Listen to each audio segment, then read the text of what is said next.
Hana, I'm on live now.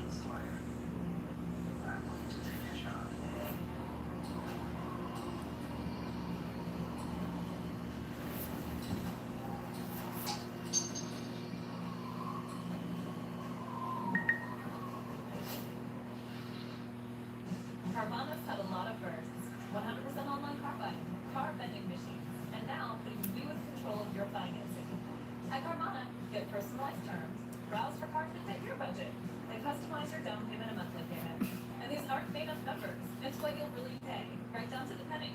Whether you're shopping or just looking, it only takes a few seconds and it won't affect your credit score. Finally, a totally different way to finance your ride. Only from Carvana, the new way to buy a car. Bill assumed it was a Costco party. Bill assumed his mayo was the best choice. Assumed nothing. Just like the leading brand. Kraft Real Mayo is made with high-quality ingredients at a price you can feel good about. No wonder Kraft is so good. Find your keys. Find your get up and go. Find pants that aren't sweats. Find your friends. Find your sense of wonder. Find the world is in you again. At Chevy, we like to take you there. Now during the Chevy Open Road Sales Event, get up to 15% of MSRP cash back on select 2010 models. That's over $5,700 cash back on this new house.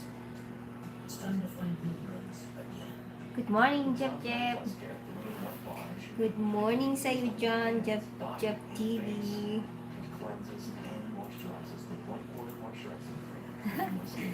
Nakala-agra yun. I recently took a road trip to Greensville to attend a chili cook-off. Rough roads all the way down. I drove there on these Cooper Discoverer and Duramax tires. Without them, we might never know the winning bean-to-meat ratio of a good chili. So go with the Coopers. Sure a little better. Did you just reward yourself for spending a perfectly reasonable amount of time on the couch with tacos from Grubhub? Grubhub is going to reward you for that with a $5 off perk.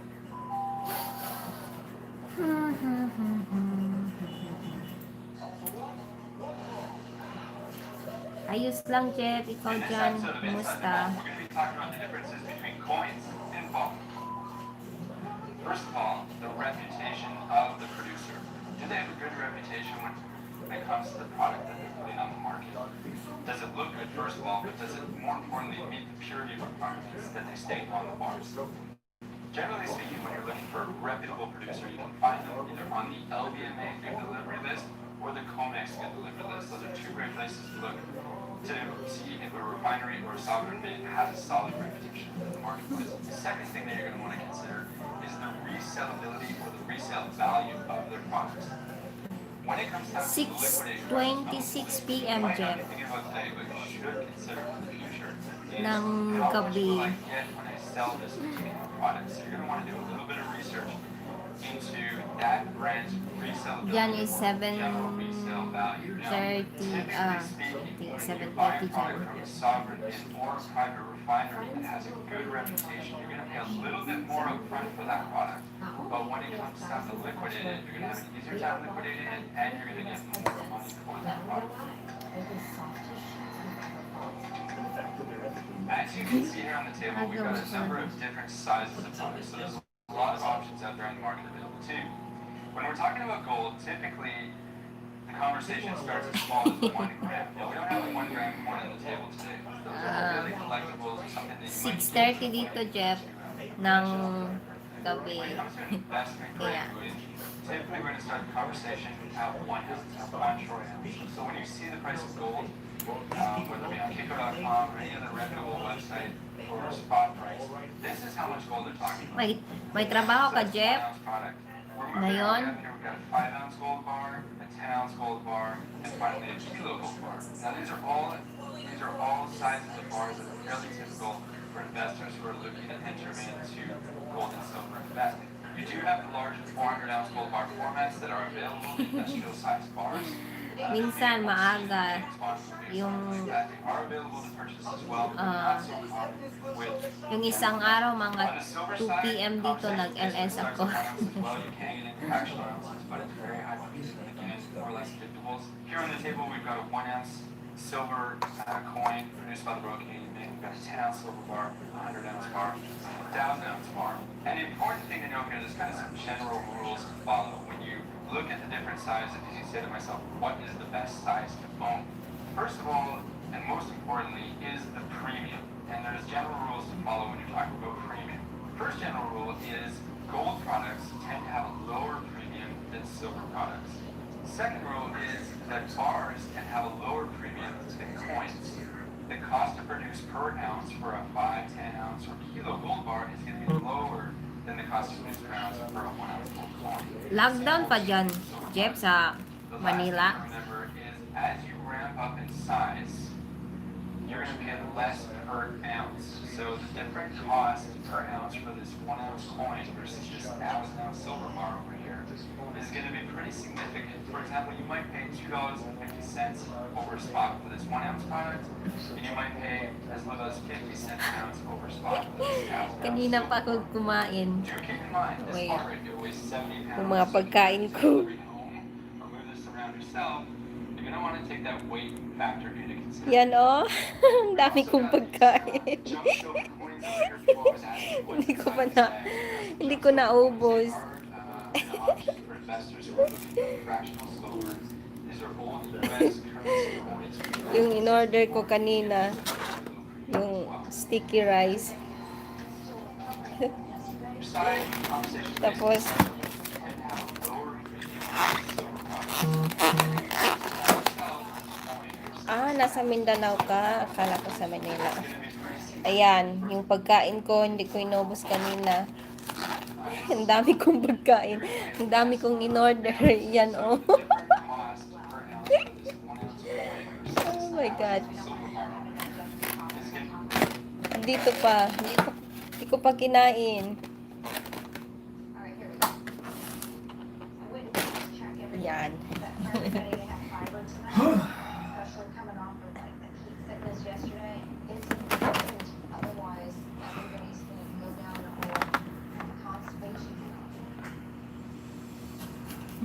Mukbang LS.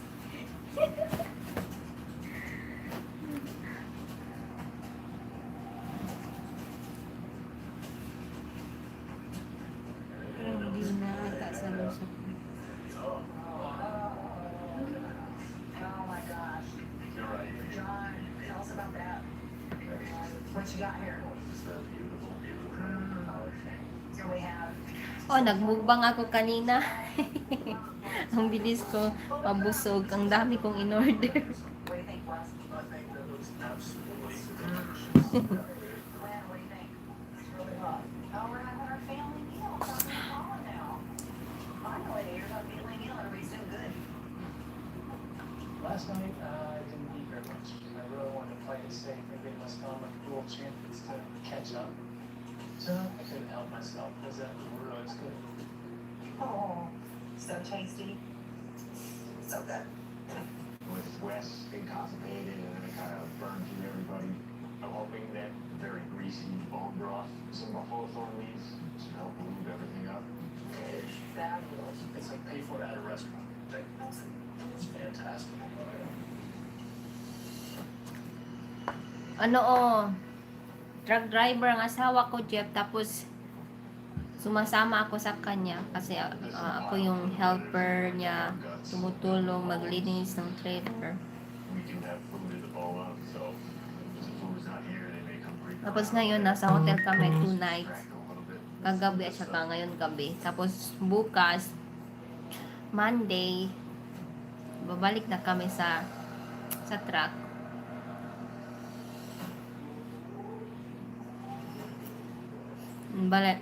Nag-rest lang kami dito sa hotel. Did you hear it?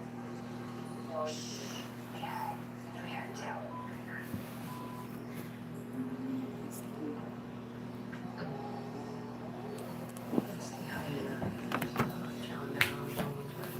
Yung truck namin is nasa nandun yung truck namin, Jeff. In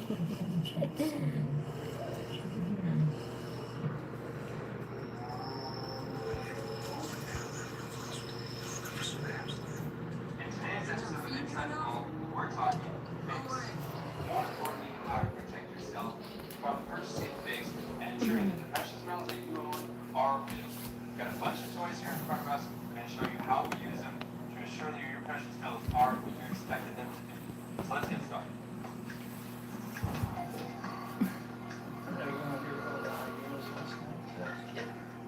We had a couple hyenas rolling burrito clubs last night. Got barely any sleep. So, the team's hurting right now. Africa, he doesn't care. There's a lot of work to be done. So it's just warm up with your guys is going out today and firewood and water. So it's how I'm game plan to everybody. Yeah. Alright.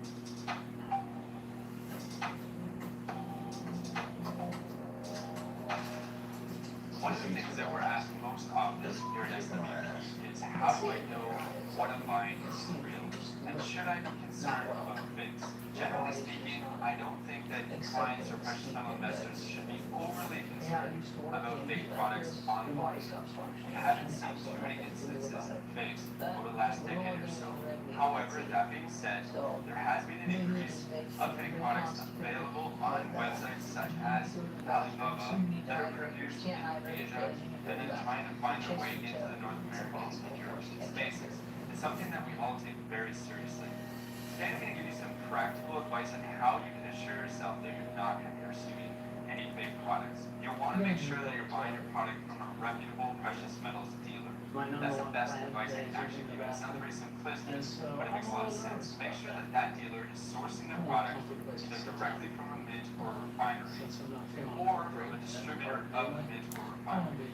Oo, Jeff, salamat. Purchasing precious metals from them, it's coming straight from the source. That's going to eliminate a lot of problems right off the bat. Of course, the mints and refineries take this issue very, very seriously. Thank you. When a product is counterfeited, it's their brand that's actually being counterfeited. So, of course, they want to try to protect their brand and ensure that the investors are getting the products that they actually expect to be receiving when they pay for them. We're seeing the mint invest a lot of money in inventing counterfeiting technology. Some of the examples that we're going to talk a lot more about this Mabagal ang net mo dyan sa for example, the Royal Canadian Mint sa Mindanao. on every gold maker that they produce micro-engraved security marks, which you see right here. They've also got radial lines, which are probably hard to pick up, but they're very distinct lines in the background of the coin. Again, that feature very hard for counterfeiters to reproduce. This is all part of their Ruby DNA anti-counterfeiting technology. Now, here are some of the things that we do inside the vault to assure against fakes, to assure that our clients' products are not fakes. You can also do these things at home if you're willing to invest in the equipment. Basically, we conduct a series of different tests. Individually, they're not all perfect, but when you put them in sequence, you can run through it. It reduces the odds of fakes or counterfeits dramatically. Of course, the first thing we do is we purchase from reputable sources, again, directly from mints or refineries, or distributors of those mints or refineries. That's going to reduce a lot of the problems, as I mentioned earlier. As for the testing itself, let's get started. Is getting like paychecks up to 2 days early. So when a product arrives here at the vault, the first thing that we do after obviously counting and opening the product up under the camera is we do a visual inspection.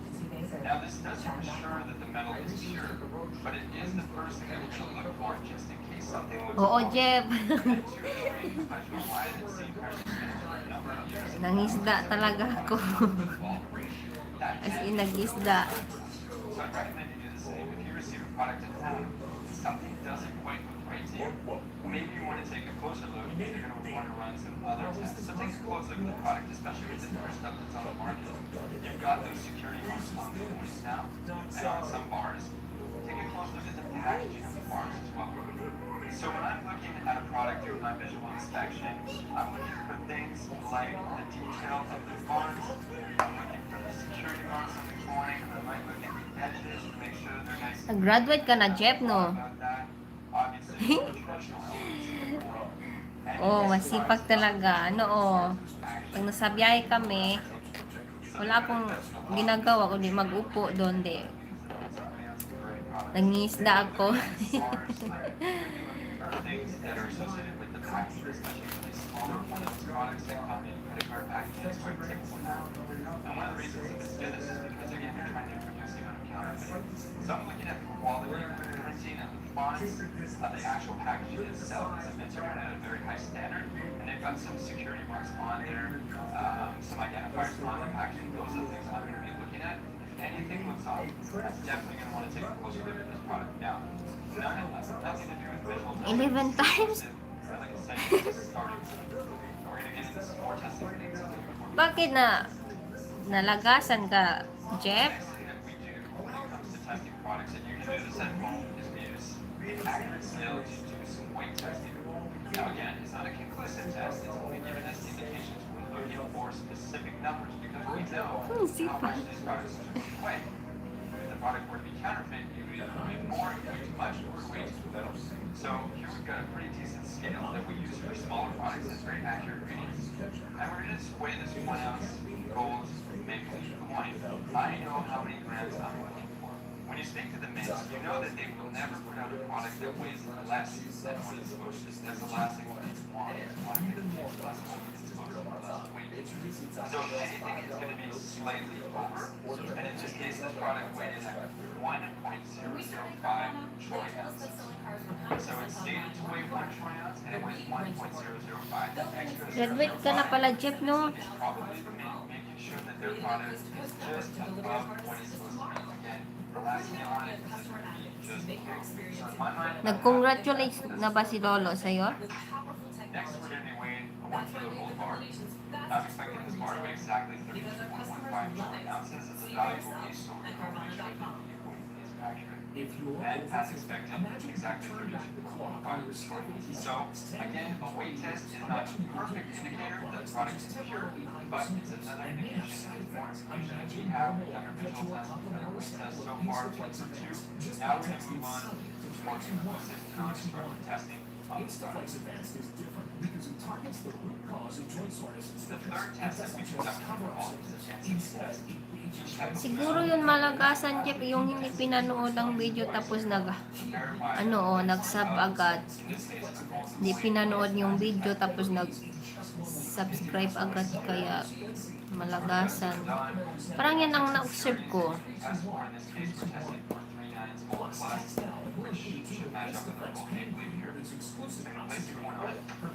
And I'm expecting the radius to be within a certain tolerance. In this case, it is within that tolerance. And so I'm happy. I can test the other side of the coin as well, just to make sure that there's no variable there.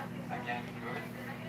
And if I were to take, for example, this US quarter and put it on the machine under the same settings as I used for the gold maple leaf, I'll then see that it's outside of the expected result. So if I had, for example, a fake coin or a coin that contains something other than pure gold, it would be outside of the tolerance. That would be flagged, and then we conduct further testing on that flag. So the final step that we use here at SWP for non-destructive testing is a device that will test the metal's reaction to magnets. Each element on the periodic table has a unique reaction to magnetism. So this device, again, with certain settings in place and expected results that we compare against, will tell us whether something is pure silver, pure gold, or contains atoms. Now it contains a very powerful magnet. So if you are going to use a device like this, you're going to want to keep laptops away from it and e-watches and away from the device. So the first thing I'm going to do is test 1 ounce gold. Ano, konti pa lang, Jeff. Nasa 100 pa, mga 100 pa lang. I want to make sure that it has no magnetic or strong magnetic pull. Should not. Nasa 100 pa lang, Jeff. And then I'm going to be looking at the readings that the device gives me, and it's Check ko the daw. tolerance levels that I'm expecting for the pure gold's reaction to the magnetism. So this coin, in my mind, has passed all the tests, and I'm satisfied with that. Now, this device is also very handy for dealers, and it can be for you as well, because you can test thicker bars. That's one of the problems with some of these smaller devices is that they can't necessarily test very dense or thick material. So we're going to want to go ahead and now test some bigger bars. For example, a kilo gold bar, which people are often concerned about having to melt down in case they want to sell it. So again, we're going to place the bar here, and we know what the expected output is, and again, it's well within the tolerance range. So we're happy with that. We can get into a large 100-ounce silver bar. Now we can get it in thicker than this, but for today's display, we're going to go with 100-ounce silver. before. Someone's going to have a different reading than gold, again, different elements, but has a different reaction to magnetism. It's within the tolerance level. And now we're going to show you what happens when we test something that's non-precious. So again, we've got our pure gold coin here. We see what the reaction is. There's no magnetic pull. The magnet is not pulling the gold coin down towards it. It's actually pulsing the precious metals. And we've got a reading. Nasa 110 pa lang, Jeff. But if you place an item that has alloy in it, it's going to be strongly attracted to the magnet. It stands up right on its side. You can see there's interesting. And it gives us a reading that the magnet is strongly pulling those alloy metals towards it. So you've got a very strong difference between the pure gold coins and the non-pure items that we have. If you think that you've received a base product, what I recommend you do is first of all contact the precious metals dealer you purchased the product from. If they're a reputable dealer, which you should be buying from in the first place, they shouldn't have a problem exchanging that product for you, or at least providing a free testing service. It's in their best interest to make sure that they're not selling fake products anymore. If they don't collaborate, the next thing you're going to consider doing is contacting the police. Fake products like this is considered fraud. It's a very serious crime, and all of us in the industry want to see it disappear completely.